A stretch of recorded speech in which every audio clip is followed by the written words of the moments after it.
Welcome everyone. My name is Lindsay Seipels. I am the lead campus recruiter at RSM for Virginia Tech, as well as our Washington, D.C. metro offices. So really excited to be here with you guys tonight. What we're going to be talking about, obviously I'm going to do the fun stuff, give you guys a little overview of RSM, who we are, as well as really start to talk to you guys about your resume and making sure that your resume is up to par. Business Horizons is a week away, so want to make sure you guys are kind of taking the right steps as you are moving forward. And so I just have a couple of things I want to go over with you guys in that regard, and I have a sample resume that I'm kind of going to break down with you guys, and then I'll show you the final product so that you guys can just kind of get a recruiter's feel on it, because recruiters, I mean, I look at so many resumes on a daily basis, whether or not I'm at a campus event. So just wanted to make sure that you guys kind of had some of the best information out there when it comes to building your resume to get started. All right. So like I said, just wanted to kick things off, tell you guys a little bit about RSM and who we are. And I always like to start on this slide. It's a very random slide to start on because it's not our company logo. It's not, our offices. It's not our industries, anything like that. It's very centric around our people, which is very much who we are. We know that each one of our professionals at RSM has their own important role to play, and that strong brand is the experiences that they're going to bring into it. So our people are our key drivers, of our connectivity to the brand, to our clients, and to our students like you, right? As we are going into the campus and starting our recruiting process, it's the people that you're going to meet. So I always like to throw that out there first, really just saying that, it's you as you are coming in into companies that you are going to bring that unique personality and your skill sets to these companies. So it's very important to just kind of keep that in mind as you are going through the recruiting process. So RSM specific, let's talk US locations. That's always the big one, right? How many offices are we in? Where are we located? We are the leading provider of professional services in this middle market. And I'll talk a little bit more about the middle market and what that means on the next slide. But we are in a little over 85 locations across the US and Canada, about 13,000 employees here in the US that are in our audit, tax, consulting, as well as what we call our internal client services line of businesses. So internal client services are people like me, right? It's our HR team, talent acquisition, it's finance, marketing, all of those fun folks who keep us going from the inside out. And then there's also, I always like to share it because of the amount of locations that we have, there's always that opportunities to move around if you need to, or we understand that life happens, is what I always like to say. And so based off of your personal preferences or how you see your career developing, making sure you're getting stationed in the right office is one of the most important things when you are looking to start your career. We are also a member of RSM Global, which is, again, a leading provider of audit, tax, and consulting services, right? So, but that's just what we call ourselves when we're talking about our global organization. Just some fun facts about that. We are in about 120 countries. We have about 43,000 staff across the globe, and we are in 810 offices across the Americas, Europe, Africa, Asia, MENA, all that fun stuff. So really just kind of very integrated into the business world across the across the globe, which is awesome to hear. So I said, I'm going to talk about middle market on the next slide. So talking about middle market, what that means. The middle market represents companies that range anywhere from a startup or entrepreneurial organization to large global companies, right? Think about like your Fortune 500. Companies are typically in the mid-market about 100 million to about 1 billion in revenue. I will say, however, though, that, just being in the mid-market, that's the norm. But, when it comes to RSM or probably any other mid-market firm that you might be talking to when you're in the accounting industry, that is not all the clients that we serve. We really serve a really broad range of clients on both sides of that scale as well. So just some quick facts. I love my quick facts about the mid-market. There are about 237,000 businesses that make up that middle market in the US. So when you're thinking about that in terms of what does that mean in terms of opportunity for a mid-market firm, that's about 86 billion in revenue and potential opportunities. So, I think that sometimes there's this connotation when you're thinking mid-market versus like a big four accounting firm, that there's not going to be the same opportunities available and that your client base is very small, and that's not the case at all. It's a very broad range. It gives our people a great opportunity to see many industries and work on smaller teams, which is great. So even though the clients are all different sizes, our typical engagements are anywhere from about, I'd say anywhere from 3 to 8 professionals per engagement. And you're focusing on a client for maybe 2 to 4 weeks, depending on deadlines, busy seasons, all that fun stuff, which is why you're going to get to see multiple clients and you're going to get to see multiple industries. So it really gives you that broad range in order to really develop your resume. Look at that in terms of what it is that you want your career to be and where you're going. Something else too about the mid-market, because of our size, it just means that our team members are typically taking on a couple of different responsibilities. So it's not necessarily that, if you're in audit and you get put on a client, you're doing cash for the rest of your life. That's not how it works. You're going to see a couple of different things, learn how the business operates. You're probably going to get to meet and present to C-suite folks, really just kind of depending on your line of business, but it really doesn't matter at what level that you're going to be. So great interactions with clients and being able to make that opportunity, have that opportunity to make that early impact on clients, as well as, like I said, your experiences. So speaking of the different industries, so this is just a broad list of the industries that we serve. The ones in bold are really the ones that are what we call our core industries. And what that means is that's where most of our clients lie. So those are the ones like the life sciences, consumer products, real estate, healthcare, et cetera. So most of our clients are there. That's where we're seeing the largest growth opportunities, and it's growing the fastest. But like I said, it gives you an opportunity to see a couple of different things in terms of learning the different industries and building that base for yourself. So it's never too early to get out there. And, I've talked to students before who have said, I know for a fact, I don't want to do government contracting. So we say, okay, that's great. In DC, that is a lot of our work, but let's talk about the other opportunities and the different client exposure that we can get you. Doesn't mean that you're not going to see government contracting. It just means that we will try to get a very diversified experience for you in order to make sure that you're seeing the type of work that you do want to see. And then finally, just wanted to reiterate this. I know I've said it a couple of times, and I mentioned it when I said that we are a mid-market accounting firm. These are what our standard lines of business, as we call them, are here at RSM. So you have your audit, which is your external audit services, assurance services, whatever you want to call that. We have our tax practice. And when we say tax, it's such a broad term because you can totally parrot that down. And I mean, you see it right there, federal, international, PCS, private client services. We have so many different opportunities in the tax field as well. And then our consulting group, which you can see is huge, and it's growing day by day. As I'm sure you guys know, consulting is the new hot thing to do when you have a business degree. And so there's so many opportunities to get involved there.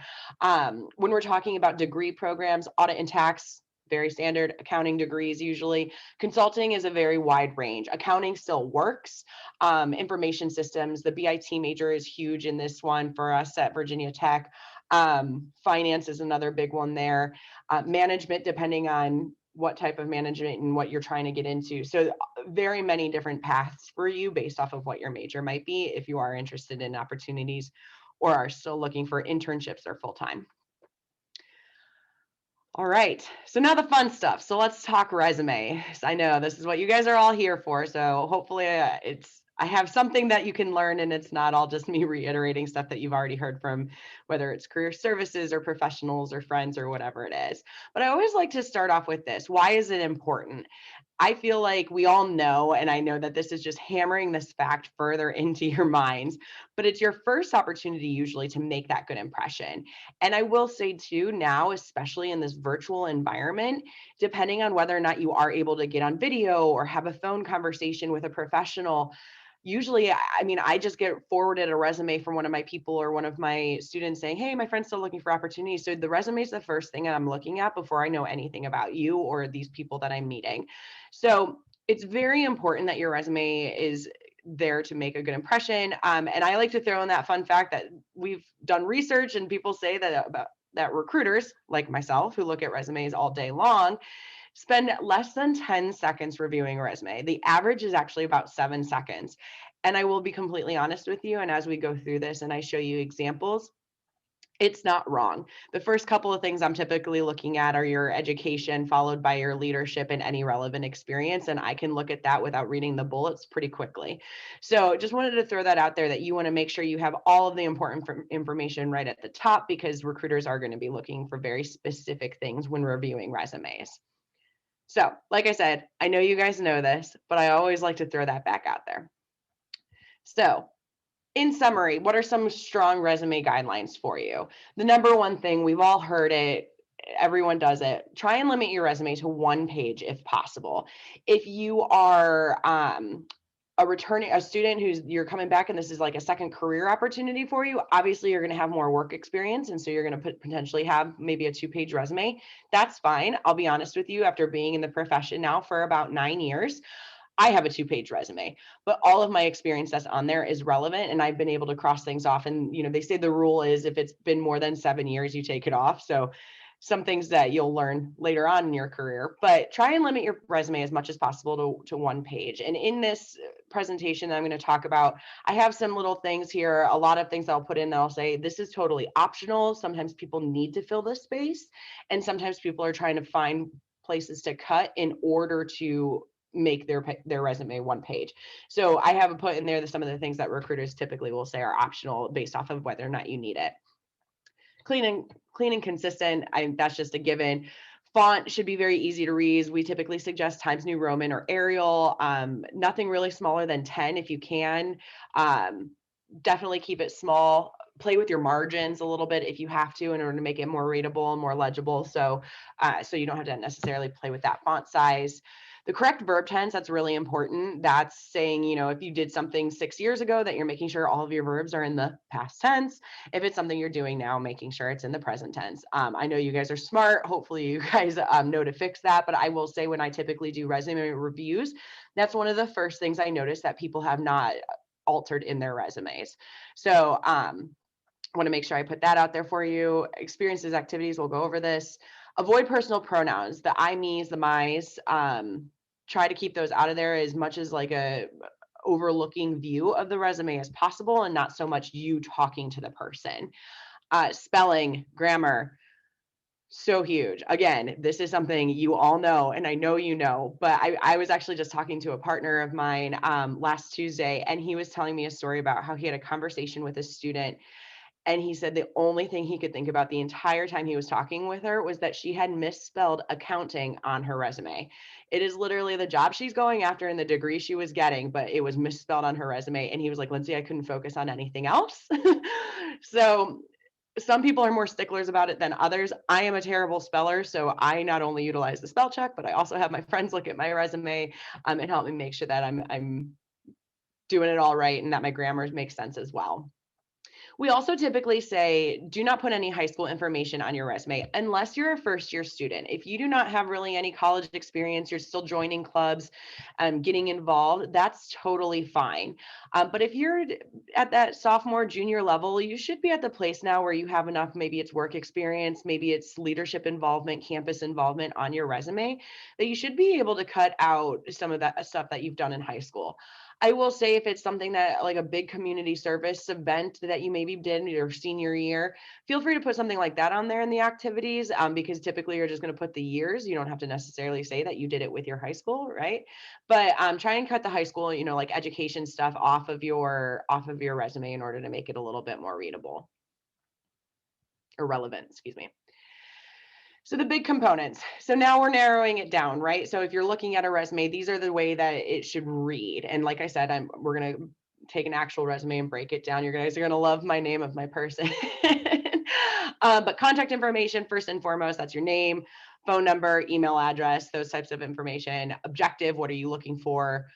Your education, any related experience. And so we always say, make sure you're including what your title was in that role, the company that you worked for, where that company is located, and obviously the dates that you were employed.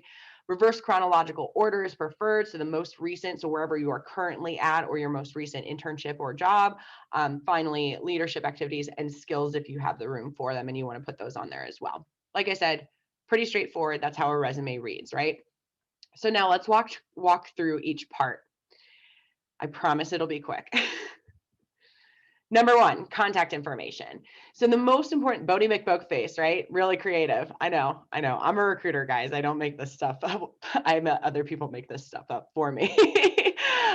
Use the best information to get in touch with you. Phone number and email address are our number one and two contact ways for you. So please make sure those are on there. I will say it is not necessary to include your full address if you don't have the space or you need to keep it to one line or whatever that is, that's fine. So notice that Bodie here just put city and state of where he's located. He or she, I guess, is located. A couple things with this. Number one, your name. So if your name, for example, is Victoria, but you go by Tori, it's totally okay to put Victoria, parentheses, Tori, and parentheses, right? So it's okay to put that in there. It's very helpful for us. The amount of times I've been on a phone with a candidate and I've called them, Christopher, and finally he's like, just call me Chris. Okay, thanks, right? So it's very helpful for us to make it feel like a more flowing conversation. However, if you, I have also on the flip side accidentally called somebody Nick and they've said, I actually go by Nicholas. So make sure that you kind of outline it for us. It's very helpful. The last thing I like to say here is this hyperlink. These are really big right now, again, especially in this virtual recruiting environment, right? People are hyperlinking their email addresses, hyperlinking their LinkedIn profile pages. Totally fine. You're absolutely right. That makes things very easy for us as recruiters to instantly be drawn to your information or respond to your emails. I will say this, if you are going to hyperlink your emails or your LinkedIn page, make sure that when you hover over it, it is truly the link you want it to be.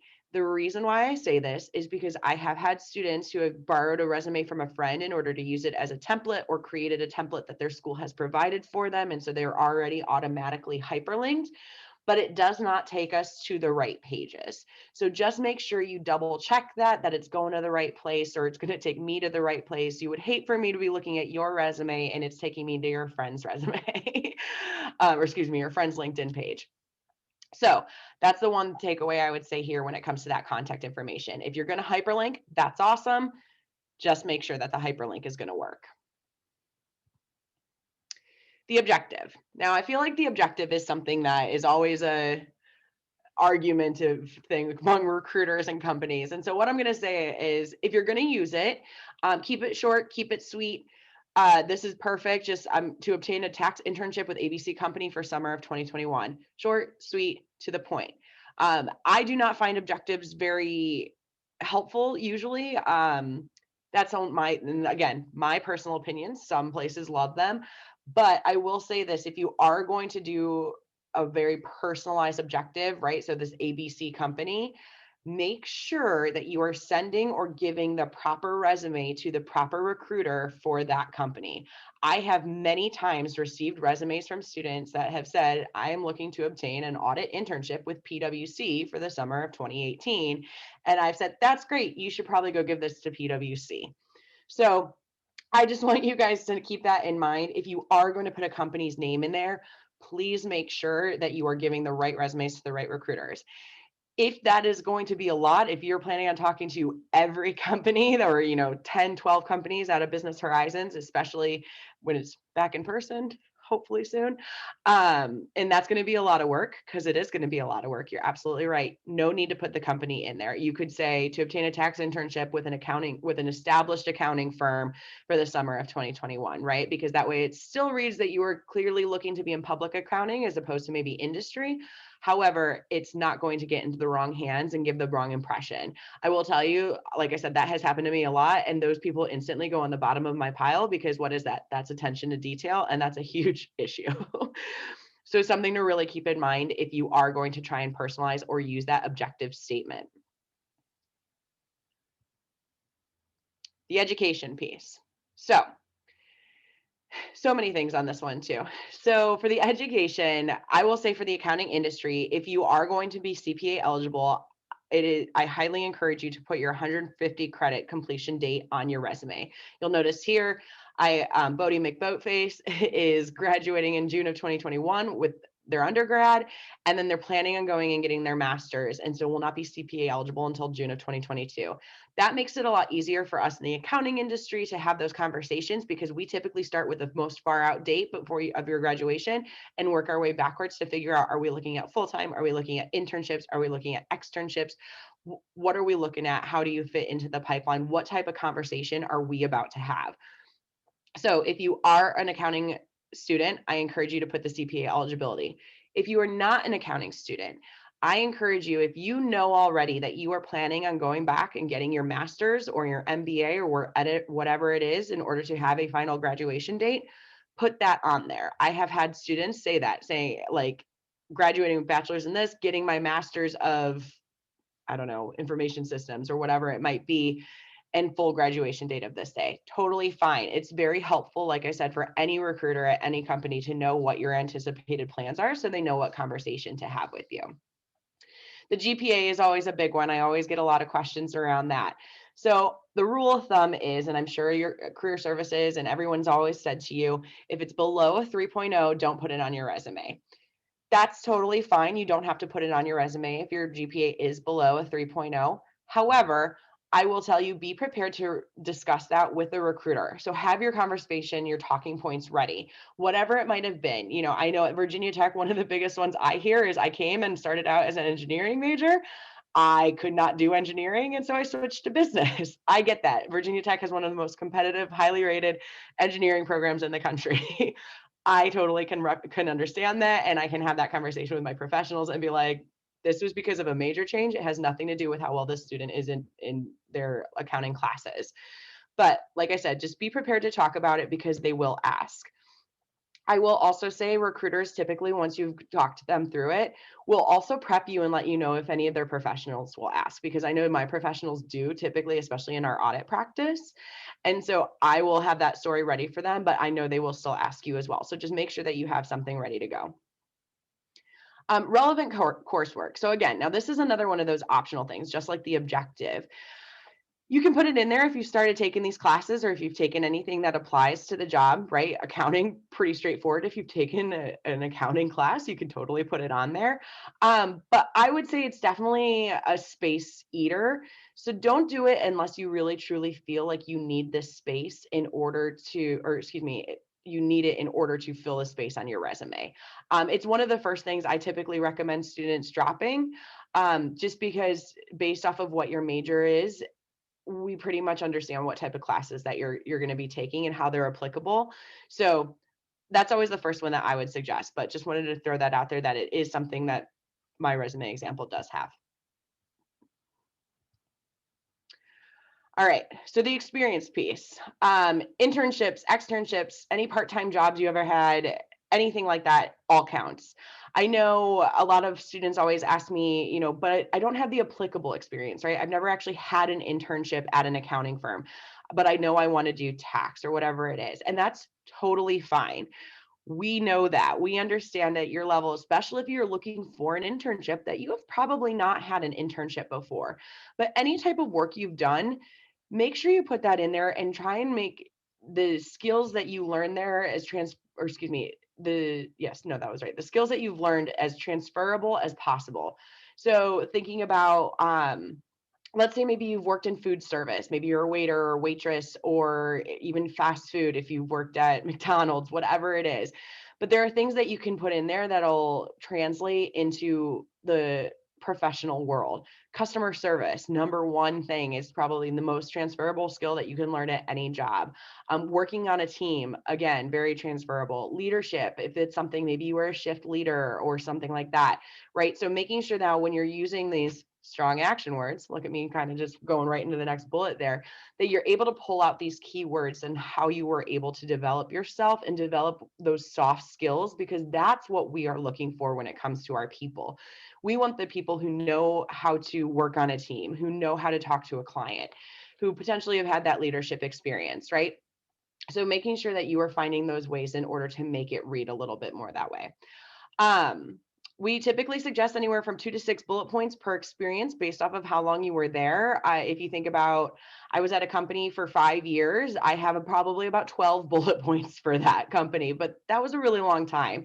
I was at another company for about 2 years, I have maybe 6, right? So really kind of if it's maybe a summer job that you've had every summer since you were 16, you might have a couple more bullet points than something that you started 3 months ago. So just kind of keeping that in mind. But again, too, being space conscious in terms of how your resume is going to look in the layout. Be as detailed and specific as possible. I always like to say if you have like stats or numbers or anything that you can put in there, that's always very helpful based off of what it is that you're doing.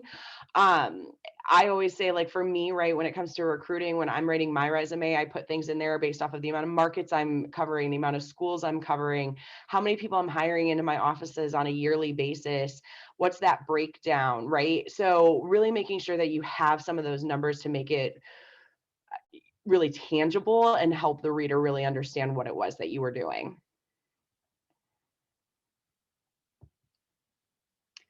Leadership.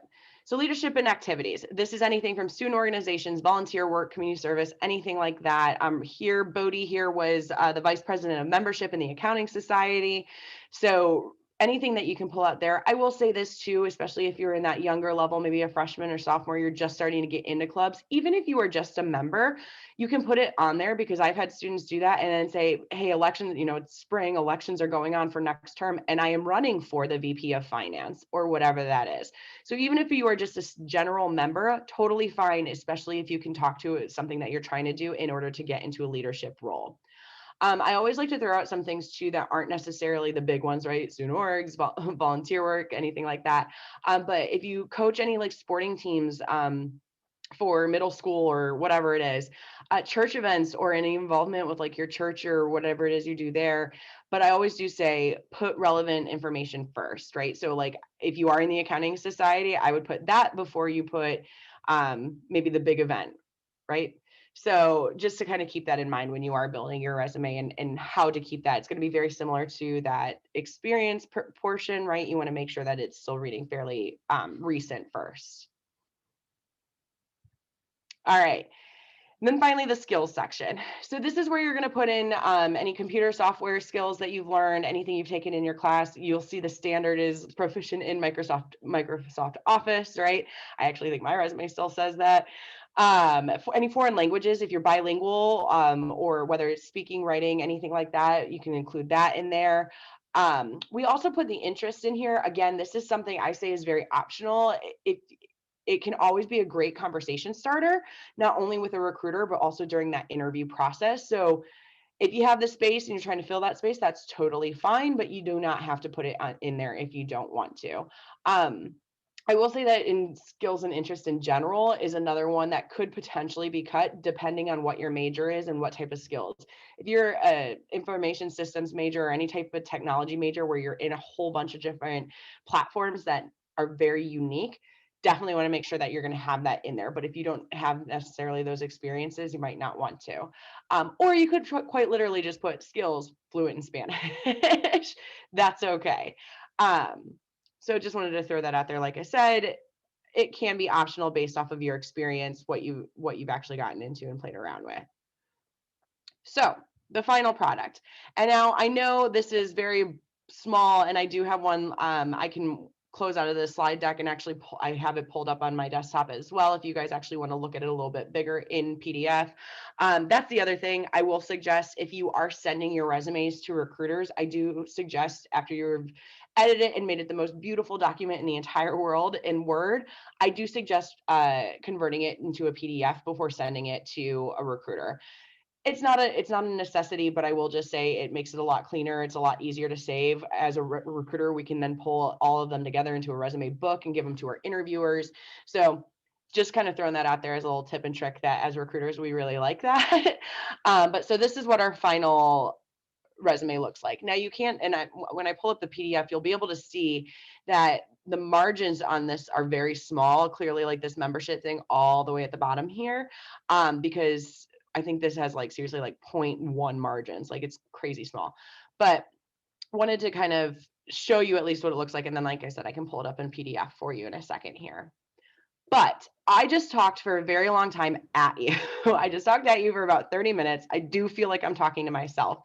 So before doing that, I just wanted to see if you guys have any questions, anything that's come up, anything that I can help answer. And what I can do is I can get out of sharing my screen in order to, here, let me get out of this first, in order to see if you guys want to write them in the chat so that I have them. There you all are. So the question came in, how do you calculate major GPA? So usually you can see that when you get your transcripts or your unofficial transcripts and your grades, they will typically have a cumulative GPA based off of all your classes, and then they will have another one based off of what your major is. Good question.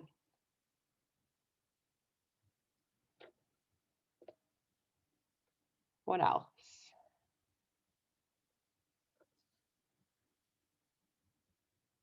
Do we put our grade level? Like freshman, sophomore, junior, senior? I'm assuming that's what you mean. You do not have to put that. And I know that's actually a good question, because I know sometimes you come in as technically a first year, right? But you have sophomore level because of any AP classes you've taken in high school. That's an easy conversation to have because it'll come down to your graduation date. But you don't actually have to put in there what your level is. Oh my gosh, I love this question so much. Do we put both our personal email and school email? I will suggest to you, and most recruiters probably will as well, to put your personal email. And the reason for this is because when you are going through a process and finally interviewing with a company, everything like that, you're going to fill out an application. You're going to hopefully use your personal email, because what's going to happen is once you graduate and you are starting to work, you're going to have to reach out to us and say, hey, my email's changing because I'm losing access to my school email account. So I do typically say put your personal email address in there as opposed to your school one, just because especially if it's the company that you're interviewing and going to be working for, just because then you don't have to do the kind of that extra work on the back end in order to update your contact information. That's just, I mean, I honestly, either of them work, but I do suggest if you're to pick one, and I do suggest your personal. Ooh. I love this. You guys have such great questions. Do you believe in keyword stuffing for automated resume scanners? Do I believe it happens? Yes. I can tell you though, when it comes to, I think for when it comes to what we're doing, when it comes to recruiting at that campus level, I don't think it's happening as often. I think at that campus level, you are generally going to be meeting people, like I said, hopefully face to face someday, but you are going to be meeting people with a very intentionally. And so I think that those type of things happen more when you're at that experienced level and a little bit less at that entry level. That is truly my opinion. I will say though, that does also depend on your industry. I've worked now for 3 public accounting firms. I've worked for a Big 4 firm now and 2 mid-market firms. And we never did anything like that, even with our experienced hires. And so think about when it comes to like a Big 4, so EY, PwC, KPMG, Deloitte, we've never done that. Every resume was looked at by a human being at some point. So I do believe that they are out there. I think those are very industry focused. Now I'm sorry, I have to like scroll up to get back to where I was. Should we include an achievement section in our resume? It's a really good question. So again, that's one of those things I would suggest doing that if you need the space and based off of what said achievements are. If you're going to have so many that it's going to make your resume too, first of all, good for you. Congratulations. That's awesome. But you don't necessarily need to put those on there if you have more relevant experience that you should be sharing. I will say that from an achievements perspective, love seeing things like Dean's List, any type of very specific scholarship. If it is something like that, I will typically say, explain what that scholarship is, because there is someone like me who I did not go to Virginia Tech, unfortunately. I'm sorry, I'm not from Virginia, or maybe I would have. But there might be a scholarship that's a huge deal on campus that I wouldn't necessarily know about looking at your resume. Now, my professionals might know it because they went there. But unfortunately, I might have to be like, I'm not sure what this is. And you could be like, Lindsay, this is like the best thing you can get here. And I'd be like, oh, I'm so sorry. And then I'm embarrassed. But yes, you can absolutely include an achievements section in your resume. Again, I just make sure you're being conscious of the spacing, excuse me. if you want to go ahead and do that. This is another good question. So I wonder if the international students can apply for internships or not, if they're not sure about their sponsorship yet. So this is such a relevant question because I actually, on my team call last week, we talked about this. So the rule of thumb is typically be able to talk about what your sponsorship status is. I'm sure you guys know as you're filling out applications, or some of you might even put it on your resume, whether or not you do require sponsorship. I've seen that before, but no, be able to have that conversation. So I will say, for example, at RSM, we unfortunately do not sponsor. And so I have had conversations with students before and been like, but tell me what your situation is. Some of them have already started the process. Some of them are trying to get their green cards or permanent residency, whatever that might be. So I need to know those dates and how that's going to apply, because what I can say is, well, then we can continue in the interview process. However, if you do not have your sponsorship by the time you're starting full time, unfortunately, we cannot move forward, right? So just kind of keeping that in mind and being open and honest with a recruiter. But then again, like I said, that's very RSM specific. I know Big Four typically do offer sponsorships, so that might be a very different conversation with like a PwC recruiter than it would be with me or like BDO. So that's a really good question. Just kind of let them know what your plan is. If you have a good class rank, should you include it? Absolutely. If you have a good class rank, I'm going to assume too that you also have some of those achievements and great scholarships. So I would put it in there. I think that's an awesome thing. I don't necessarily just throw it in like under your education, but if you are going to do it like an achievements little breakout section, then absolutely I would put that in there if you know what that is. For CPA eligibility, is it only referring to 150 credit hours requirement, or is it referring to when we will have our license? It's just the 150 hours requirement. Any public accounting firm requires 150 hours if you're going in, especially into audit and tax, and every now and then risk consulting as well, requires the 150 credit hours in order to have a full-time offer. We understand that the CPA license, you need experience before you can actually get licensed, and that's what we're there for. But the 150 hours is truly just the credit hours. And then sometimes recruiters or folks will ask you, like, what are your plans for the CPA? Have you thought about when you want to start studying, that sort of thing? But if you know when you're going to have the 150 hours to be eligible, that's the real big key that we're looking for. If I have two majors with two different in-major GPA, should I include both or just my overall, or just my overall? It's a really good question. I would probably just include your overall. That would be my advice, because you don't want it to look too busy in that education section with so many numbers. Or the next thought I would say is, or I would say whatever degree is in the industry that you are moving forward in, right? So let's say accounting. Weird, right? That's always my go-to example. I would say put your accounting GPA on there as well, but you wouldn't necessarily have to include like your finance GPA. I would stick with your overall if that's the case, though. Should we list both school and home addresses? No, I don't think so. I've gotten resumes both ways, whether they say school or home. I will say, to be honest with you, in my personal opinion, I actually like to see the home address, because usually it can start conversations based off of where you're from. And especially I think about like when I'm talking to a student who's maybe from New York, and I want to say, one of my first questions will be like, hey, I see that you're from New York. Are you trying to get back to New York? Right? Because I want to make sure we're going to have that right conversation fast before I get like super excited and fall in love with a student. And then they're like, oh, but I want to go to New York. I'm like, no, but I want you to come to DC. So I always say, if you are going to put one, I do suggest the home address. But I mean, honestly, you could do either. I just think a lot of people, like if I'm getting a stack of resumes and they all say Blacksburg, I know this is my Virginia Tech resume bundle, right? But yeah, I typically say that home address. You said that recruiters look at resumes for around 10 seconds. So is there anything in specific that can be emphasized on the resume to get the recruiter's attention? Number one thing I'm looking at is education. So, I mean, there's nothing necessarily that I would say that gets my attention. It's more of that is the number. It's just, I don't know, it's second nature. My first thing I look at is what degree are you going for? Because if I see you're going for like a marketing degree, I instantly know we're going to be talking about consulting. Whereas accounting, there's going to be a couple different paths to take. But I don't think that there's anything truly that like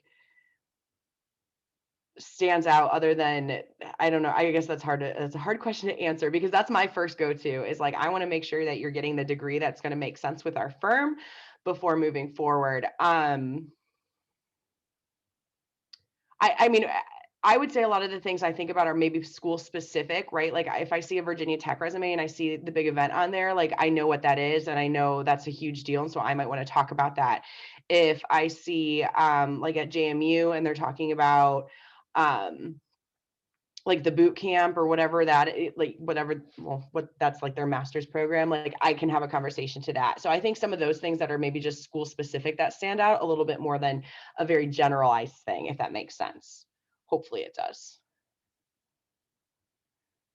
Should students include major projects that they've worked on as part of a class if they are relevant? Yes. I know, especially because I know a lot of, especially, this is such a great question. In any of your technology classes or accounting classes, sometimes companies come in and will do like case studies that are going to be very relevant to your job work. Yes, put that in there because we actually do look at that stuff. And to be completely honest, it's something like at RSM, we don't really have something like that built out yet, but it is something that's coming down the line for us. And it's a great conversation starter with me as a recruiter who could even just be like, "Oh, tell me about like what you're doing," so I can help like generate ideas for when RSM is able to do that. But yes, if it is relevant, I think putting a major project on there is totally doable. If we worked at the same company with different titles, should we only include the highest position? So trick question. I would say it depends on how relevant your work was for each position. If there is enough that you could break it out and you could do, like 2 to 3 bullets for 2 to 3 positions, right? I think that's awesome because like that's how my resumes read, based off the different positions I've had at different companies. Um, but if it's all the same work, I think that then yes, I would just put the highest position or the position you were last in before leaving. Make sense? Good. Um, should I include any social or academic fraternities? Absolutely, 100%. Social, academic, anything like that is going to be huge. I know, I mean, well, I was actually just talking to one of my professionals and I asked her to give me like what was she involved in at Virginia Tech? And she was like, well, the only thing I really did was Delta Gamma. And I was like, that's totally fine. Like, I want people to know like they know somebody who is in maybe DG, right? Like maybe you're going to meet a student and they're going to be like, I'm in DG now too. So yes, so anything like that. And I will say this, in social fraternities and sororities, they also have exec boards. So there are opportunities for leadership things there as well. If you've not had a consulting or accounting internship before, but are looking for a full-time job in one of those fields, how can you ensure that you will still be considered for the position? So again, when it comes to internships in general, recruiters know that you don't have the experience. So I would say the things to talk about are, number one, your goals. What is it that you want to get out of your career? So start thinking about, especially like consulting. I know you saw hopefully on that slide, what are there, 6 or 7 little components that fall under consulting for us. Every single one of those has a different job function. So if you're able to come to us and you're able to say very specifically what it is you want to do, what type of clients you want to work on, it's going to help us put you in the right group and talking to the right people. So that's number one. So your goals and what you want to do, because it means you've thought about it and you're serious. Number two, I would say the next thing is truly, it's those soft skills, it's the personality. That partner I told you about who read a resume and somebody had misspelled accounting, he's one of my favorite people. I clearly talk about him a lot. I've talked about him twice now in an hour. He always says, we hire the people, we don't hire the experiences. He's like, I would rather hire somebody that is just a good person and can have great conversations and train them to do the work than hire somebody who's experienced and who's a dud. So his words, not mine. He's a partner. If you've ever talked to a partner, you understand that's how they talk. But so that's what I say. It's those soft skills, it's those conversations, it's building those relationships. The experience itself will come later. When it comes to an internship, I always say we have the tools to teach you. We just want you to be able to come and learn. Um, so please do not fret about that if you are looking for internships. If you are still early in the process, if we're thinking about that 150, we're talking more like that externship level. Great way to kind of get your foot in the door without having to truly sign on to an internship yet, right? You can start to meet different companies and hear their stories for 2-3 days, whatever their programs are, before you have to actually make a commitment. So that's something else I'll say too, because then you can actually come to them and know what it is that you want to do. Okay. If I had similar retail experience with 3 different companies, should I include all 3 in work experience, even though they have the same task and skills? I would. And I would say, I guess, depending on how long you've been there, or how long you were at each one. If you were there for maybe under 6 months, I might just pick the most relevant, or excuse me, the most recent. Um, However, they always say like you don't want there to be any gaps in your resumes because people ask you like, what were you doing for those 2 years or whatever it is. But that's why I say I would put it in there, even though things are going to be fairly similar. So maybe that's one of those things where you put like 2 bullets for each, and you try to spread the love of what those different tasks were, so it doesn't look super repetitive, and you're not just changing up your sentence to make it sound different, if that makes sense. But yeah, if you have this space, I would go ahead and put all 3 in there. What is your advice for someone going for a job outside of their major? So depending on what that means, so you think about a recruiter, right? What does a recruiter, my degree should be in what, like HR? My degree is in economics. I have a background in economics and marketing. That's actually what I went to school for. I have thought about going back to school and getting something to do with HR so I can take the exams and stuff. And then I thought, I don't really ever want to go back to school. So I didn't do that. So I think it's just finding I guess, knowing your skill set. But when it comes to what that job is outside the major, this is a totally different topic, and I could talk forever on this too, but that's where maybe a cover letter comes into play. I will say I do not require cover letters for my applications, but if somebody includes one and I'm looking at a resume and I'm kind of like hemming and hawing, going back and forth on whether or not I want to move someone through a process, and I notice they have a cover letter attached, I will read it. And if a student like just blindly is applying to me, like sending me their resume, and they put a cover letter on that email, I will read it. So I don't ask for them, but if I get them, I do look at them. So I would say maybe that's your first step, is maybe create a cover letter explaining why you're looking for something outside of your field of study. Great way to kind of tell your story without being able to tell your story in person. Again, that's like a whole nother hour-long session. That Hannah, I don't want to do that one. I'm not volunteering myself, but I'm just saying that's how I would actually have that problem. When looking at resumes, do recruiters prefer seeing more work experience activities listed with fewer bullet points explaining the role, or less experience activities listed with more detailed information? That's a really good question. I would probably say I prefer to see less with more, if you have the information to do it.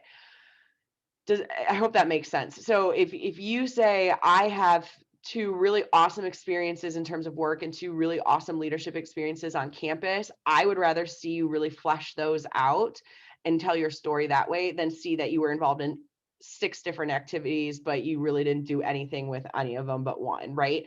So that's my advice, is I would definitely go with the less listed with more detailed information if you can do it. The job outside your major question applies to both resume. Oh, okay. And job interviews. Okay, so and then in job interviews, that's where you actually get to tell your story. So just to follow up on that one. When would be the best time to start looking for internships? So again, so I guess I typically say when you're about 1 to 2 years out from graduation. So when it comes to the accounting industry, that could mean very many things, right? If you're getting your degree done in 4 years, that means you're probably going to be like at that sophomore, junior level. If you're going to do it in 5 years, you're at that like junior, senior level, or excuse me, that's right.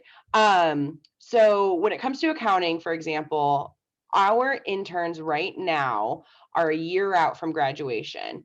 So anyone who is interning with us right now or interning with us in the summer of 2021 will be graduating with their 150 hours in May of 2022. So that's typically what we look for in this industry. And most internships are about 1 year out from graduation. However, again, accounting industry is really fun. The smaller firms, maybe more like those mom and pop shops, they typically will recruit like a sophomore level, like so somebody who's maybe 2 years out from graduation, because those students they're not necessarily going to be able to offer them a full-time job. Whereas at public accounting, we 100% do not hire an intern unless we have a full-time job waiting for you. Then it's up to you to actually do your job and be a good intern. But that's how public accounting works, is we will not hire an intern without a full-time job. So I hope that answers your question. But the best time I would say, and the reason why I would say maybe start earlier, is because start having those conversations, start building those relationships. I have to tell you, I have some students, actually a lot at Virginia Tech, that I started talking to like last year who we weren't ready for in terms of like our opportunities. And so now this year, not coming to campus because I can't be on campus, but talking to them at Business Horizons, being like, I am so excited, let's talk internships, right? Because now we're at that step. But I recognize them, they've built that relationship, they've nurtured that relationship, and now we're ready to move forward. What is your advice for finding paid internships versus unpaid internships for someone who has financial constraints and needs to find a paid internship? So I think a couple of things. When it comes to the world of business, I will say a lot of internships are going to be paid. And if they're telling you it's an unpaid internship, walk away. You should not be having those skills and not being paid for it. I know it's very different if you're looking in something that's maybe government work or public relations, marketing, right? Those are typically more of the majors that you'll see unpaid internships. I would be very upfront in asking that question and explaining the why. So if I had a student come up to me, I mean, I've had them ask before, but I've had students, if I had a student come up to me and, you have your little chit chat and then say, quick question, as I've been doing my research, I really liked RSM, but I was wondering if you could tell me whether or not the internship was a paid internship. I do have, financial responsibilities, and I just want to make sure, that we're going to have a conversation that's going to make sense for me. And I would say, yeah, absolutely, they're paid, of course. And then we would continue that conversation. If they say no, then it's totally fine to be able to walk away. You're interviewing companies just as much as they're interviewing you. So it is totally okay to be like, well, thank you so much. Unfortunately, I cannot take an opportunity that does not offer, does not meet my financial needs. That's okay. Do recruiters like to explore LinkedIn page when attached to their resume? I've done it before. I will say, I've also gotten a resume before, and maybe something wasn't very clear to me, and so I've gone on a LinkedIn and like found them. Yeah, recruiters, we're kind of stalkerish. It's okay, guys. But I mean, like I said, I've done it. I don't do it very often. Every recruiter is going to be very different in that aspect. When I started the recruiting in my recruiting days long ago, LinkedIn was just kind of started. So I'm not as into it as some of the younger recruiters are. Yes, I just dated myself, and that's totally fine. But I use it actually a lot to connect with students, to share information, but I don't necessarily use it to like do research. So if you send me your resume and it's on there, that's great. But I will tell you this, my partners, they will 100% get on your LinkedIn, see who you're following, what kind of things you're posting, anything like that. So again, they have more time for it because they might only be talking to 10 students in a day, where I'm going through 100 resumes a day. So, but professionals will do it more so, I think, than a recruiter would. I'll be graduating with my master's of accounting in May of 2022. Is it too late to get an internship for the summer? Nope, not at all. A lot of companies are still hiring. RSM, I don't know maybe what office you would be looking at, but RSM is still hiring for internships across a couple of our offices, definitely in the DC metro area. So let me know if you're interested in RSM. But no, it is not too late to get an internship. I think and I actually have to tell you, one of my best friends in the entire world is a recruiter for EY. And they're still hiring too. So I know companies across the industry are still hiring, because I got to tell you guys, accounting, if you're not an accounting major, think about it. It is one of the most stable industries. And when COVID and all this nonsense hit, it was one of like no cuts, no anything. My goals actually increased. So we were one of the few industries that actually had a lot of stability throughout all of this. What is your advice for nurturing relationships with people? You guys are asking such good questions. Like I didn't think this was going to go the full hour. It's the contact. Honestly, I have a student. She goes to school out of state. I don't even know how I met her. I think one of my professionals like introduced me to her just to be like, "Hey, can you have a conversation?" And she sends me an email. Like I'm sure it's like a calendar reminder for her, but she sends me a note like every month or every other month, just saying like, "Hey, like really saw this information about RSM, caught my attention, thought I'd reach out, say hello." She reached out to me right before the holidays just to wish me like a Merry Christmas and a Happy New Year. And so like those are things that stick out to us. So it's little things like that. It's that contact, it's that outreach. Even if it means putting a reminder in your calendar. I mean, I've done that in my personal life, right? Like, don't forget to text so and so. I think that's a great way to kind of keep it on your radar so it doesn't fall off. I've been on the phone with students before and been like, "Hey, I'm going to reach out to you in 6 months and we're going to have a conversation about this program that we're not ready to talk about yet." And I think that's really the best way to do it. Set up a reminder, keep it on your radar. What is your advice for a sophomore who's looking to acquire an internship but has no experience or extracurricular activities? So, no experience. So I guess my question with the no experience is, does that mean no experience in the, in the area that you're going for? Or does it mean no work experience at all? Because that's one of the very first questions I would ask, just because, I mean, when I was going for internships and jobs, I put myself through college. I worked at Wendy's for 4 years. Like I was able to put that on my resume though, because I got to tell you, you can learn a lot about people when you're working in the fast food or the food industry. So I mean, I think that maybe you were a lifeguard, right? Think about some of the things that you have done. I've had people who've put on there, they nannied. That's how they're getting themselves through college. And that's totally fine, right? So when you say no experience, be sure to clarify, I guess, if it's relevant experience versus non-relevant experience. Um, would you recommend to get an internship over summer, even if your current job is better paying? I would. I mean, I think especially if it's going to be in the industry that you're interested in to get the experience. That's again, I'm a little biased in that as a recruiter, but I don't think it will hurt you in the long run in terms of looking for full-time opportunities if that's where your concern is. Could we include personal projects that could impress recruiters? Absolutely. I would question what they might be, but yes. And can you talk about RSM opportunities available this summer? This is my last question. I know I'm like right at this time. Yes. So RSM, we have summer internship opportunities available in audit and tax, a few in like our technology sector of consulting. I will say I'm going to share my screen again real quick. I know, last minute here. Wrong screen.